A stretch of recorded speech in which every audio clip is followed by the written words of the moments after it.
Greetings, everyone. It is GleeCon here again with another episode of Lore of Warcraft, and we're finally here. What we've been talking about for a bunch of episodes now.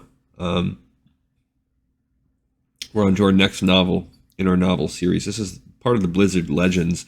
I think there's like a pack of books that you can buy, and it contains 3 or 4 books that are I guess considered the Blizzard Legends, something like that, or the archives. I don't know. Anyhow, we had already started this book in the past. This is Rise of the Horde by Christy Golden, so a different author. It's my understanding that she's a little bit more highly praised than our last guy, Richard A. Knack, was. We did already read the prologue. I just felt like coming back and looking at this picture here. If that is Hellscream, then that's appropriate because that dude is fierce. And here we already kind of see the green skin and we see the red eyes, the fury building within. So they've already been tainted. We read that a little bit. Okay, so in our first prologue, that was a flashback to history of when Velen, Kil'jaeden, and Arjamond were kind of tricked. And Velen didn't fall for it. He left with the Naru, and they escaped the planet. And he started this hunt ever after because Kil'jaeden and Arjamond fully joined Sargeras, fully joined the Burning Legion, became 2 of his top guys.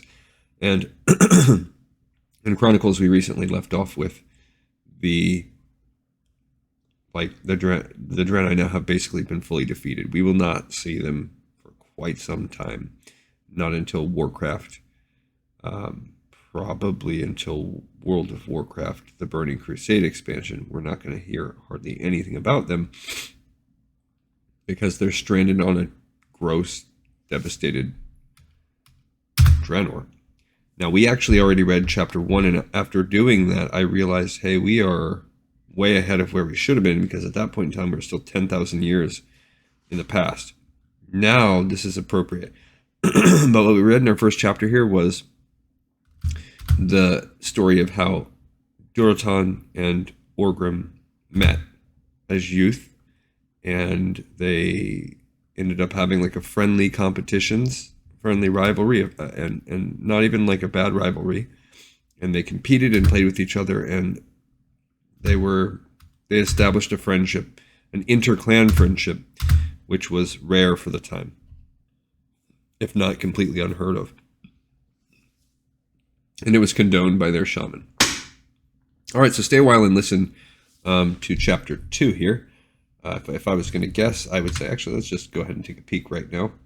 If I was going to guess, I would say, so yeah, between prologue, epilogue, and 22 chapters, this is exactly, that must be the contract they write for them, for Blizzard. It's going to be 24 chapters like our other one.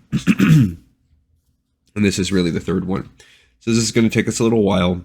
Hopefully within a week or so, we can be done with this one, and we'll kind of progress forward a little bit. Read a pinch more Chronicles and start the Last Guardian, see where we get to, up until a point where we start to feel like we can have our Let's Plays.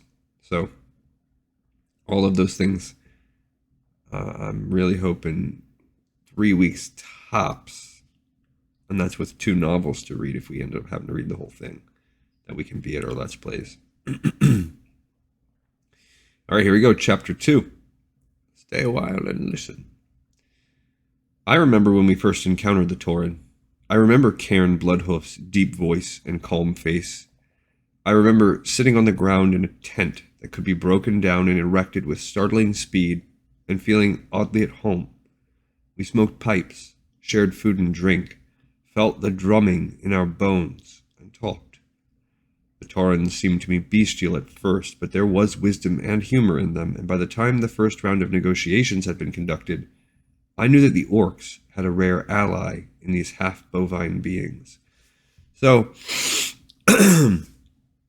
first of all, I think that's reductionist to call them half-bovine. I don't think that's exactly what they are. But two, I think sort of, if any of you guys have ever read the Dritz Duerden books in the Forgotten Realms, what I think we're going to have here are these reflections, which I really enjoy, but these pre-chapter or in some, maybe just pre-section reflections where it's almost from the present looking back at these moments. So obviously this is when we're getting the Tauren taken into the Horde, which is long after what were happening here. Night had fallen while we spoke, a soft night befitting this beautiful land.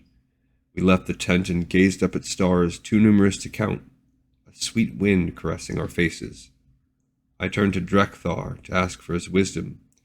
To my astonishment, I saw tears on his face glinting in the moon's light.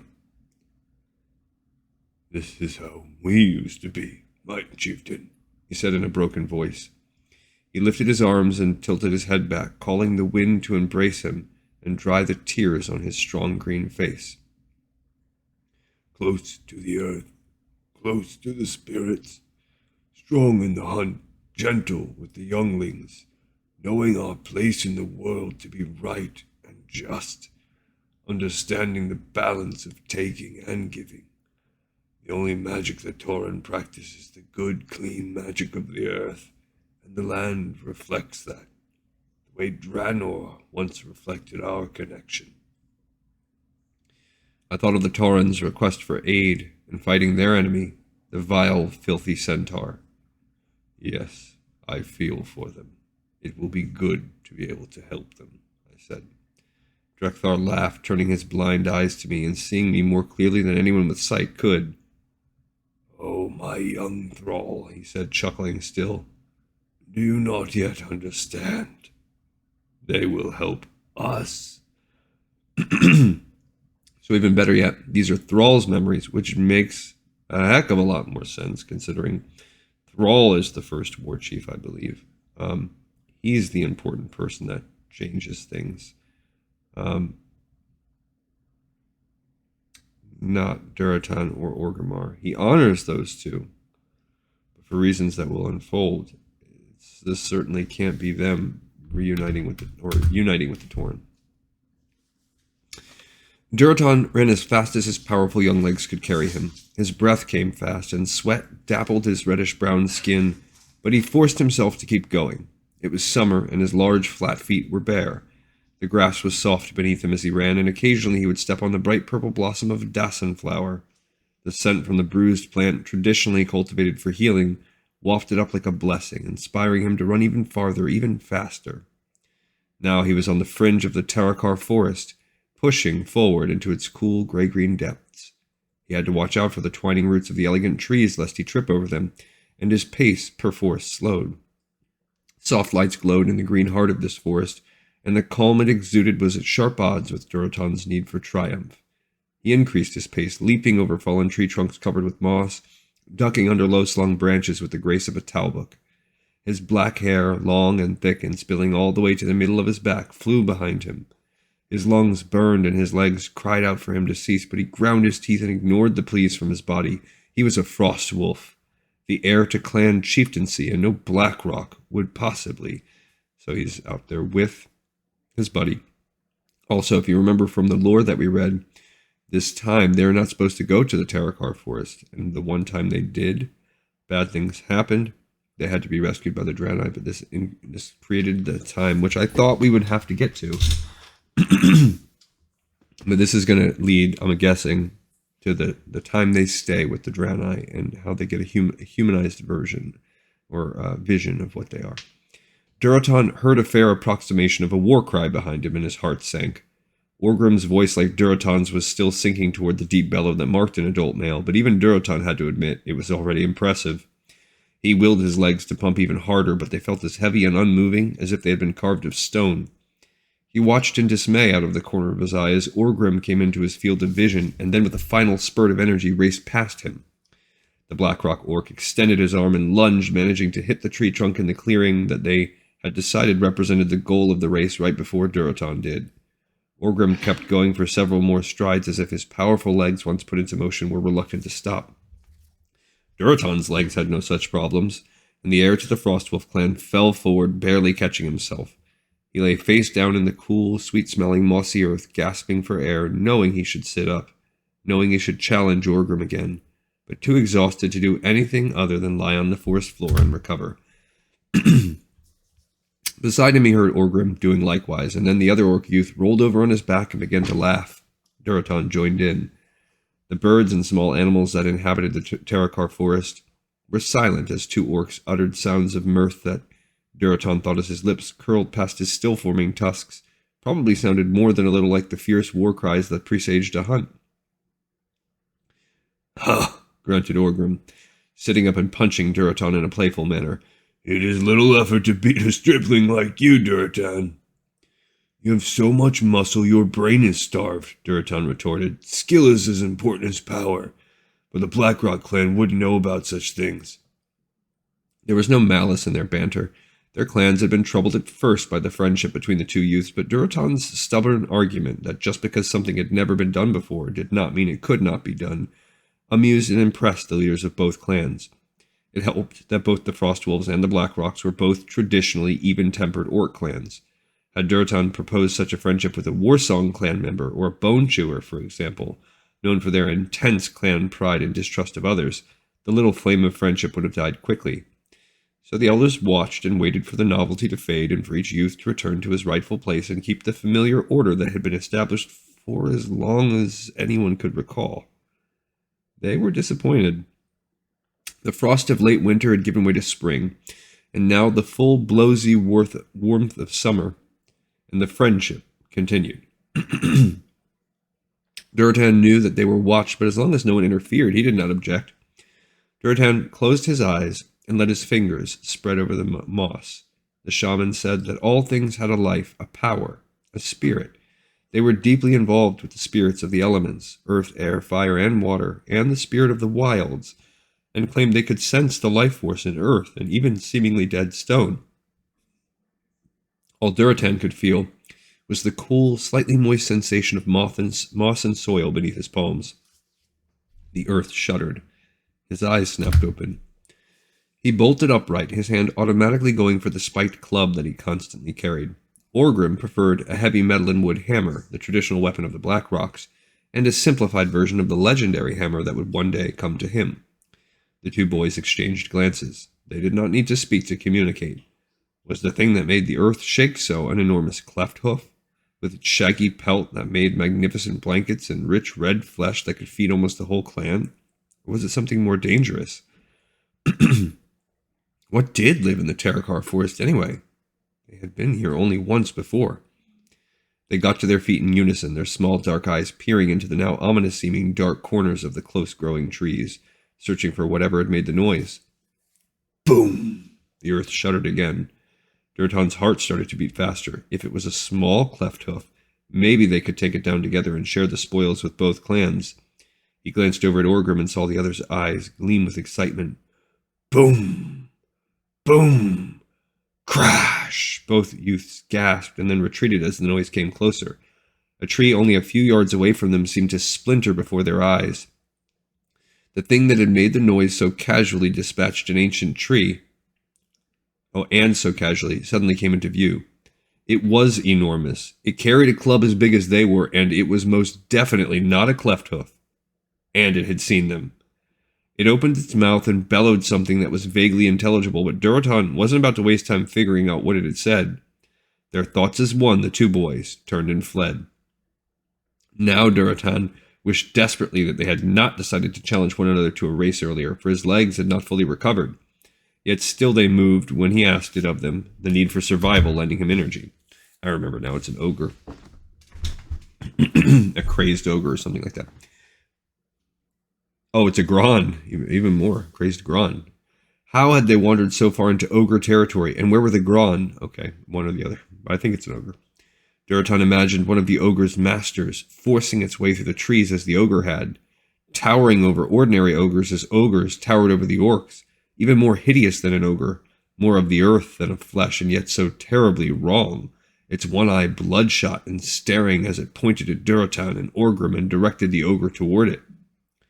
He and Orgrim were not yet of the season where they would be initiated into adulthood and permitted to go with the warriors of the clans to hunt the ogres, and on rare occasions the Grond themselves. They had gone on hunts that their clans had perceived as less dangerous for Talbuk and other easy prey, but Durotan had always yearned for the day when he would be allowed to tackle these fearsome creatures, winning honor for himself and his clan. Now he wasn't so sure. The earth continued to tremble, and the shouts of the ogre were coming more clearly now. "Crush, little orcs! Me smash!" The roar that followed this almost made his ears bleed. The thing was gaining on them, despite his brain's panicked orders to his body to run faster. Faster, curse you! He could not put any distance between him and the monstrous being that loomed so close that its vast shadow almost blotted out what little light filtered through the tree branches. The trees thinned and the light grew brighter. They were close to the edge of the forest now. Durotan kept running and burst into the open space of the meadow, his feet falling again on soft grass. Orgrim was ahead of him, but not by much. Despair washed through Durotan, followed hard by a black wave of fury. They were not yet adults. They had not gone on their first real hunt. They had not danced by the fire with the females. They had not bathed their faces in the steaming blood of their first solo kills. There was so much they had not done. To die a glorious death in battle was one thing, but they were so overpowered by the hideous creature as to make their deaths humorous rather than honorable. Knowing it could cost him precious seconds, but unable to resist the impulse, Durotan turned his head to scream a curse at the ogre before it smashed him as flat as a grain cake with its club. What he saw made his jaw drop. The rescuers did not utter a sound. They moved in silence, a quiet tide of blue and white and silver that seemingly sprang out of the very air. Durotan heard the familiar whine of arrows shrieking through the air, and a heartbeat later, the ogre's cries were tinged not with rage, but with pain. Dozens of arrows, tiny things on that massive pale body, sprouted from it, and it halted its deadly progress. It yelled and tried to brush the irritations from its skin. A clear voice rang out. Even though he did not understand the language, Durotan recognized words of power when he heard them, and his skin prickled. Suddenly the sky was filled with lightning, but this was unlike any lightning Durotan had seen invoked by a shaman. Blue and white and silver energy crackled around the ogre, swirling about it and closing in on it like a net. The monster bellowed again and fell. The earth shook. Now the draenei, their bodies covered in some sort of metallic plating that reflected the cool hues of the magical energies in a display that dazzled Durotan's eyes, dismounted and descended upon the fallen ogre. Blades flashed, more words of power and command were uttered, and Durotan was forced to shut his eyes or be driven mad by the display. At last silence fell. Durotan opened his eyes again to see that the ogre was dead. Its eyes still stared, its tongue protruded from its parted lips, and its body was covered with red blood and black burn marks. So great was the silence that Durotan could hear his own ragged breathing and that of Orgrim. The two looked at each other, stunned by what they had just witnessed. Both had seen the draenei before, of course, but only at a distance. They came now and then to each clan, ready to trade their carefully crafted tools and weapons and decorative pieces of carved stone in exchange for the thick pelts of the forest animals, brightly woven blankets, and raw materials the orcs culled from land and stone. It had always been an occasion of interest in the clans, but the exchanges only lasted a few hours. The draenei, blue-skinned, soft-spoken, eerily arresting, did not invite closeness, and no clan leader had ever asked them to stay and share their hospitality. Relationships were cordial but aloof, and everyone involved seemed to want it that way. Now the leader of the group that had arrived so unexpectedly strode over to Durotan. From his position on the earth, Durotan saw what he had never noticed when he had regarded the draenei from a distance. Their legs did not go straight from their torsos to the earth. They curved backward like a talbuk's, and ended in cloven hooves that were encased in metal from the shiny blue hoof upward, and yes, it was most definitely a thick hairless tail that swished back and forth.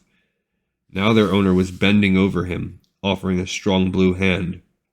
Durotan blinked, staring a moment longer at the unexpected shape of the draenei's feet and the reptilian tail, and got to his feet unaided. He looked into a face that bore strange plating on its head like armor that had grown there. Black hair and a beard flowed over a colorful tabard, and the piercing, glowing eyes were the color of a winter lake. "You are injured?" the draenei asked in halting common Orcish, his tongue obviously having trouble wrapping itself around the guttural syllables. Only my pride, Durotan heard Orgrim mutter in his clan dialect. He too was somewhat stung.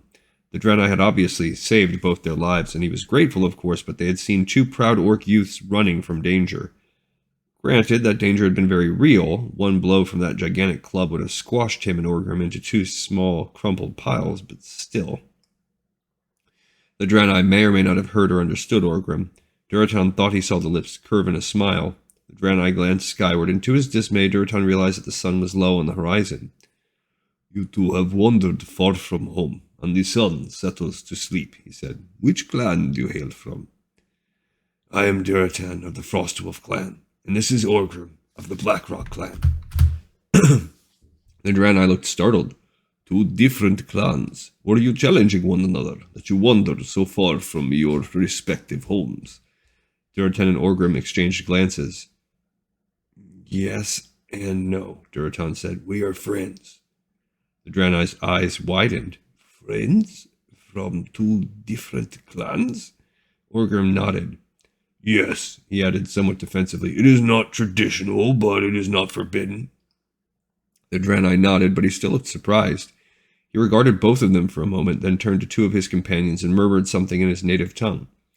Durotan thought the language profoundly musical, like the sound of a stream meandering over stones, or a bird's call.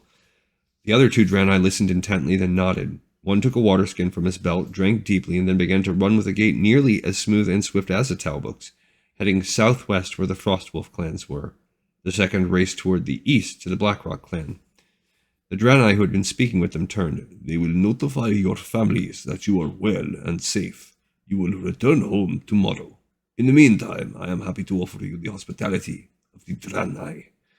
My name is Rastalan. I am the leader of the guards of Telmor, the town with which both your clans regularly trade.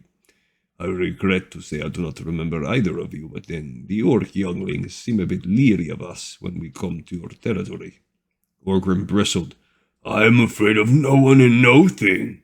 Rastalan smiled a bit. You run from the ogre. Orgrim's brown face darkened and his eyes glinted angrily.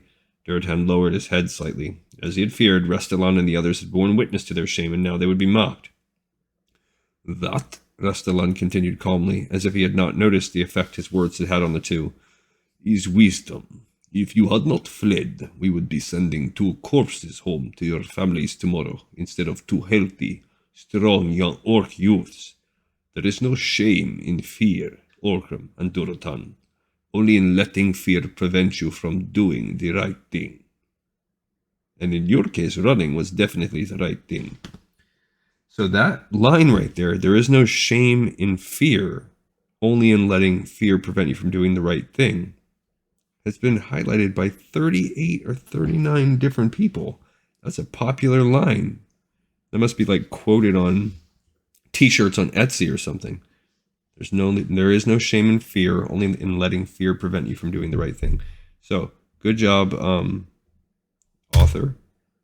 You've created a quotable thing there. Durotan stuck out his chin. One day we will be strong and are full-sized. Then it will be the ogres who fear us. Rastalan turned a mild face to him, and to Durotan's surprise he nodded. I completely agree, he said. Orcs are powerful hunters. Orgrim narrowed his eyes, looking for the taunt, but there was none. Come, Rastalan said. There are dangers in the Turokor forest at night that not even the guards of Telmor would willingly face. Let us go. Though exhausted, Durotan found the strength to keep up a steady running pace. He would not twice be shamed in one day. They ran for some time, and the sun eventually dipped below the horizon in a glorious display of crimson, gold, and finally purple. He glanced up now and then, trying not to appear rude, but curious indeed at seeing these strangers at more than several yards' distance. He kept waiting for the signs of a city.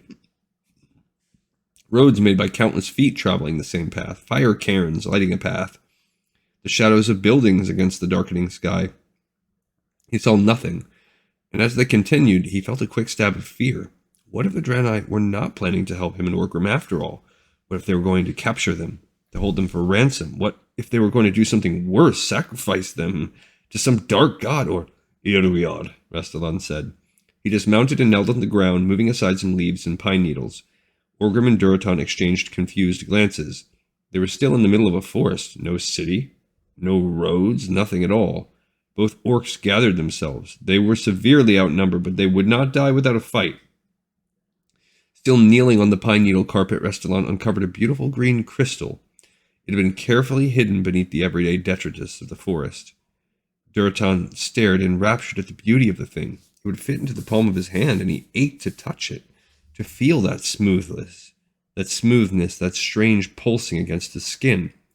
Somehow he knew it exuded a calm the likes of which he had never experienced. Restylon uttered a string of syllables that branded themselves on Durotan's brain. Kelah men samir, sole lamakal. The forest began to shimmer as if it were a reflection, caught by a once still lake into which a stone had been tossed. Despite himself, Durotan gasped. The shimmering increased, and then suddenly there was no forest, no trees, only a large paved road that led up the side of the mountains to a place that contained images Durotan had never even conceived. We are in the heart of Ogre country, though it was not so when the city was built so long ago, Restylon said, rising. If the Ogres cannot see us, they cannot attack us. Durotan found his tongue. But how? A simple illusion, nothing more. A trick of the light. There was something in the way he said this that made Durotan's skin prickle. Seeing the orc's confused expression, Restylon continued. The eye cannot always be trusted. We think what we see is always real, that the light always reveals what is there the same way at all times. But light and shadow can be manipulated, directed by those that understand it. In the speaking of these words and the touching of the crystal, I've altered how the light falls on the rocks, the trees, the landscape. And so your eye perceives something entirely different from what you thought was there. Durotan knew he still stared stupidly. Restylon chuckled slightly. Come, my new friends. Come where none of your people have ever been before. Walk down the roads of my home. Okay, so like I had hoped, and I think this is going to be a theme for pretty much this entire book. This is a story that we encountered in Chronicles, and over at least one more chapter, maybe another couple chapters, we're gonna go over that little thing that we covered in just a couple pages in Chronicles, which is they're going to enter the village. There's going to be debate about what to do with them. They're going to be allowed to stay for a short while. They're going to forever be imprinted the humanity, the hospitality, the wisdom, the just general decency of the Draenei race, which will forever taint them. And way down the road, you could argue that this was a like a key moment that defined and led to the fact that they're some of the only people that resist being corrupted by the Burning Legion. All right, another episode in the pipes, 5x5. I thank you so much for listening to this episode of Lore of Warcraft.